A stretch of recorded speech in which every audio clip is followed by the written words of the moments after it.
ಎಲ್ಲರಿಗೂ ಜೈ ಭೀಮ್. ನಮಸ್ಕಾರ ಕರ್ನಾಟಕದ ಜನತೆಗೆ,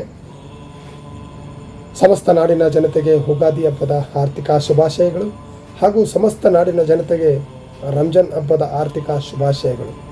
ಈಗಾಗಲೇ ನೋಡ್ತಾ ಇರ್ಬೋದು ಸ್ನೇಹಿತರೆ, ರಂಜಾನ್ ಹಬ್ಬ ಮತ್ತು ಯುಗಾದಿ ಹಬ್ಬ ಒಟ್ಟಾಗಿ ಬಂದಿದ್ದಾವೆ. ಈ ಒಟ್ಟಾಗಿ ಬಂದಿರತಕ್ಕಂಥ ಹಬ್ಬವನ್ನು ನಾವು ಆದರ್ಶವಾಗಿ ತಗೊಂಡು ನಾವೆಲ್ಲರೂ ಈ ಭಾರತ ದೇಶದಲ್ಲಿ ನಾವೆಲ್ಲರೂ ಸಮಾನತರು, ನಾವೆಲ್ಲರೂ ಒಂದು ಅಂತ ಬಾಳಬೇಕಾಗಿದೆ ಸ್ನೇಹಿತರೆ. ಕೆಲವರು ನೋಡ್ತಾ ಇದ್ದೀವಿ, ಕೆಲವು ದೇಶಗಳಲ್ಲಿ ಜಾತಿಯ ಹೆಸರಿನ ಮೇಲೆ ಮಾರಣಾಂತಿಕ ಹಲ್ಲೆಗಳು ಆಗ್ತಾ ಇದ್ದಾವೆ. ದಯವಿಟ್ಟು ನಮ್ಮ ಭಾರತ ದೇಶ ಭಾಳ ಶ್ರೇಷ್ಠವುಳ್ಳ ದೇಶ. ಭಾರತದಲ್ಲಿ ನಾವು ಜೀವನ ಮಾಡ್ತಿರ್ತಕ್ಕಂಥ ಪ್ರತಿಯೊಬ್ಬರಿಗೆ ಬದುಕೋಕ್ಕೆ ಅನುಕೂಲ ಮಾಡಿಕೊಡಬೇಕು. ನೀವು ಆ ಧರ್ಮದವರು, ನೀವು ಈ ಧರ್ಮದವರು ಅಂತ ಒಡೆದಾಳದೆ ನಾವೆಲ್ಲರೂ ಮೊದಲು ಮಾನವರೆಂದು ಜೀವಿಸಿಕೊಂಡು, ಮಾನವರೆಂದು ಅರ್ಥಕೊಂಡು, ಮಾನವ ಕುಲಕ್ಕೆ ನಾವು ಯೋಗ್ಯರಾಗಿ ಜೀವನ ಮಾಡಬೇಕಾಗಿದೆ ಸ್ನೇಹಿತರೆ. ಎಷ್ಟೋ ಮಹನೀಯರು ಅವತ್ತಿನ ದಿನಮಾನಗಳಲ್ಲಿ ಜಾತಿ, ಕುಲ, ಧರ್ಮ ಅಂತ ಅವರು ಹೊಡೆದಾಳಿದ್ರೆ ಇವತ್ತು ನಾವೆಲ್ಲರೂ ಬದುಕಿರ್ತಿದ್ದಿಲ್ಲ. ಹಾಗಾಗಿ ನಾನು ಸಾಮಾಜಿಕ ಜಾಲತಾಣದಲ್ಲಿ ಮನವಿ ಮಾಡಿಕೊಳ್ಳೋದಷ್ಟೇ. ನೋಡ್ಬೋದು ಸ್ನೇಹಿತರೆ, ಮುಸಲ್ಮಾನ್ ಬಾಂಧವರು 1 ತಿಂಗಳ ಉಪವಾಸವನ್ನಿತ್ತು. ಸಮಸ್ತ ನಾಡಿನ ಜನತೆ ಸುಖ, ಶಾಂತಿ, ನೆಮ್ಮದಿಯಿಂದಿರಬೇಕೆಂದು ಅವರು ಪ್ರಾರ್ಥನೆ ಮಾಡ್ತಾರೆ. ಹಾಗೂ ನಮ್ಮ ಹಿಂದೂ ಬಾಂಧವರು ಸಹ ಯುಗಾದಿ ಹಬ್ಬದಲ್ಲಿ ಅನೇಕ ದೇವರ ದಿಂಡ್ರುಗಳನ್ನು ಪೂಜಿಸ್ತಾ ಇದ್ದಾರೆ.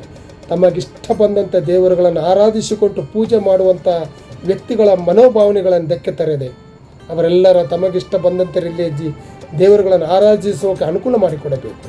ನಾವು ಅದನ್ನು ವ್ಯತಿರೇಕಿಸಬಾರ್ದು. ಹಾಗೆ ಕ್ರೈಸ್ತ ಬಾಂಧವರ ಮೇಲೆ ಈಗಾಗಲೇ ಕೆಲವು ಕಿಡಿಗೇಡಿಗಳು ಮಾರಣಾಂತಿಕ ಕೊಲೆ ಮಾಡೋದು, ಮಾರಣಾಂತಿಕ ಹಲ್ಲೆ ಮಾಡ್ತಕ್ಕಂಥದ್ದನ್ನು ಕಡಿಮೆ ಮಾಡಿ ನಾವೆಲ್ಲರೂ ಮೊದಲು ಮಾನವರೆಂದು ಅರ್ಥಕೊಂಡು ಮಾನವ ಕುಲಕ್ಕೆ ಶ್ರೇಷ್ಠವಾಗಿ ಜೀವಿಸಬೇಕಾಗಿದೆ. ಹಾಗಾಗಿ ಸಾಮಾಜಿಕ ಜಾಲತಾಣದಲ್ಲಿ ಮನವಿ ಮಾಡಿಕೊಳ್ಳೋದಿಷ್ಟೇ. ಈಗಾಗಲೇ ಬಂದಿರತಕ್ಕಂಥ ಬಂದಿರತಕ್ಕಂಥ ಹಬ್ಬಗಳಲ್ಲಿ ನಾವೆಲ್ಲ ಸುಖ, ಶಾಂತಿ, ನೆಮ್ಮದಿಯಿಂದ ಎಲ್ಲರನ್ನ ಪ್ರೀತಿಸುವಂಥ ಮನೋಭಾವನೆಗಳನ್ನು ಎದೆಗಳಲ್ಲಿ ಅಳವಡಿಸಿಕೊಂಡು ಜೀವಿಸೋಣ. ಕ್ರೈಸ್ತರು ತಮಗಿಷ್ಟ ಬಂದಂಥ ರೀತಿಯಲ್ಲಿ ಆಚರಿಸಿಕೊಂಡು ಪೂಜಿಸಿಕೊಂಡು ಹೋಗುವಂಥವರ ಮೇಲೆ ದೌರ್ಜನ್ಯ ಮಾಡೋದು ಬೇಡ. ಹಾಗೂ ಹಿಂದೂ ಬಾಂಧವರು ನಮಗೆ ಇಷ್ಟ ಬಂದಂಥ ದೇವರುಗಳನ್ನು ಪೂಜಿಸಿಕೊಂತ ಹೋಗತಕ್ಕಂಥವ್ರ ಮೇಲೆ ದೌರ್ಜನ್ಯ ಮಾಡೋದು ಬೇಡ. ಮುಸಲ್ಮಾನ್ ಬಾಂಧವರು ತಮಗೆ ಇಷ್ಟ ಬಂದಂಥ ರೀತಿಯಲ್ಲಿ ಜೀವನ ಮಾಡ್ತಕ್ಕಂಥವ್ರ ಮೇಲೆ ದೌರ್ಜನ್ಯ ದಬ್ಬಾಳಿಕೆ ಮಾಡೋದು ಬೇಡ. ನಾವೆಲ್ಲರೂ ಮೊದಲು ಮಾನವರು. ಎಲ್ಲರೂ ಈ ಕೈಯಲ್ಲಿ ಮೈಯಲ್ಲಿ ಹರಿಯುವಂಥದ್ದು ರಕ್ತ ಒಂದೇ ಕಲರ್ ಇರ್ತದೆ, ಬೇರೆ ಬೇರೆ ಇರೋದಿಲ್ಲ. ಅವರ ಆಚಾರ ವಿಚಾರಗಳು ಬೇರೆ ಇರ್ಬೋದು, ಅವರ ನಡವಳಿಕೆ ಬೇರೆ ಇರ್ಬೋದು, ಬಟ್ ದೇಹದಲ್ಲಿರ್ತಕ್ಕಂಥ ಎಲ್ಲ ಪ್ರತಿಯೊಬ್ಬರಲ್ಲಿ ಹರಿತಕ್ಕಂಥದ್ದು ಒಂದೇ ರಕ್ತ. ನಾವೆಲ್ಲರೂ ಸತ್ತೋದ ನಂತರ ಮಣ್ಣಿಗೆ ಹೋಗ್ತೀವಿ. ಅದನ್ನು ಅರ್ಥ ಮಾಡಿಕೊಂಡು ದಯವಿಟ್ಟು ಕುಲ, ಜಾತಿ, ಧರ್ಮ ಅನ್ನೋದೇ ನಾವು ದೌರ್ಜನ್ಯ ದಬ್ಬಾಳಿಕೆ ಮಾಡೋದ್ರಿಂದ ನಾವು ಏನು ತೊಗೊಂಡು ಹೋಗೋದಿಲ್ಲ ಸ್ನೇಹಿತರೆ. ದಯವಿಟ್ಟು ನಾವೆಲ್ಲರೂ ಮಾನವ ಕುಲಕ್ಕೆ ಶ್ರೇಷ್ಠವಾಗಿ ಜೀವಿಸೋಣ ಅಂತ ಈಗಾಗಲೇ ಕ್ರೈಸ್ತ ಬಾಂಧವರು, ಮುಸಲ್ಮಾನ್ ಬಾಂಧವರು ತಮಗೆ ಇಷ್ಟ ಬಂದಂಥ ರೀತಿಯಲ್ಲಿ ಬದುಕೋಕೆ ಅನುವು ಮಾಡಿಕೊಡಿ ಅಂತ ಈ ಸಾಮಾಜಿಕ ಜಾಲತಾಣದಲ್ಲಿ ಹೇಳುತ್ತಾ ಸ್ನೇಹಿತರೆ, ಹಾಗಾಗಿ ನಮ್ಮ ಯುಗಾದಿ ಹಬ್ಬದ ಆರ್ಥಿಕ ಶುಭಾಶಯಗಳು. ನಮ್ಮೆಲ್ಲ ಮುಸಲ್ಮಾನ್ ಬಾಂಧವರಿಗೆ ರಂಜಾನ್ ಹಬ್ಬದ ಆರ್ಥಿಕ ಶುಭಾಶಯಗಳನ್ನು ಹೇಳುತ್ತಾ ಸಮಸ್ತ ನಾಡಿನ ಜನತೆ ಸುಖ, ಶಾಂತಿ, ನೆಮ್ಮದಿಯಿಂದಿರಬೇಕೆಂದು ನಾನು ಸರ್ವಧರ್ಮ ಸಮಾಜ ಸೇವಕನಾಗಿರುವ ಹನುಮಂತ ಕೋಟೆ ಅನುದಿನ ಪ್ರಾರ್ಥಿಸುತ್ತೇನೆ.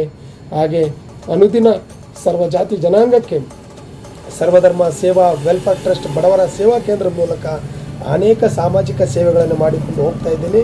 ದಯವಿಟ್ಟು ನಾವು ಯಾವುದೇ ಕಾರಣಕ್ಕೂ ಪ್ರಚೋದನಕಾರ ಹೇಳಿಕೆಗಳಿಗೆ ನಾವು ಕಿವಿ ಕೊಡದೆ, ನಾವೆಲ್ಲರೂ ಪ್ರಚೋದನಕ ಮಾತಾಡತಕ್ಕಂಥ ವ್ಯಕ್ತಿಗಳಿಗೆ ನಾವು ಗಮನ ಹರಿಸದೆ ನಾವೆಲ್ಲರೂ ಶಾಂತಿತ್ವದಿಂದ, ಪ್ರೀತಿ ವಾತ್ಸಲ್ಯದಿಂದ ಜೀವಿಸೋಣ ಅಂತ ಈ ಸಾಮಾಜಿಕ ಜಾಲತಾಣದಲ್ಲಿ ಮಗದೊಮ್ಮೆ ಹೃದಯಪೂರ್ವಕವಾಗಿ ಮನವಿ ಮಾಡಿಕೊಳ್ತಾ ಎಲ್ಲ ನನ್ನ ಮುಸ್ಲಿಂ ಬಾಂಧವರಿಗೆ ರಂಜಾನ್ ಹಬ್ಬದ ಆರ್ಥಿಕ ಶುಭಾಶಯಗಳು ಹಾಗೂ ಎಲ್ಲ ನನ್ನ ನಾಡಿನ ಜನತೆಗೆ ಯುಗಾದಿ ಹಬ್ಬದ ಆರ್ಥಿಕ ಶುಭಾಶಯಗಳನ್ನು ಹೇಳ್ತಾ ಎಲ್ಲ ನನ್ನ ಜಾತಿಯ, ಕುಲ, ಧರ್ಮದ ಎಲ್ಲ ನಾಡಿನ ಜನತೆ ಶಾಂತಿ, ಸುಖ, ನೆಮ್ಮದಿಯಿಂದ ಜೀವಿಸಬೇಕಂತ ಹೇಳ್ತಾ 4 ಮಾತುಗಳನ್ನು ಮುಕ್ತಾಯ ಮಾಡ್ತಾ ಇದ್ದೀನಿ. ಎಲ್ಲರಿಗೂ ಒಳ್ಳೆಯದಾಗಲಿ.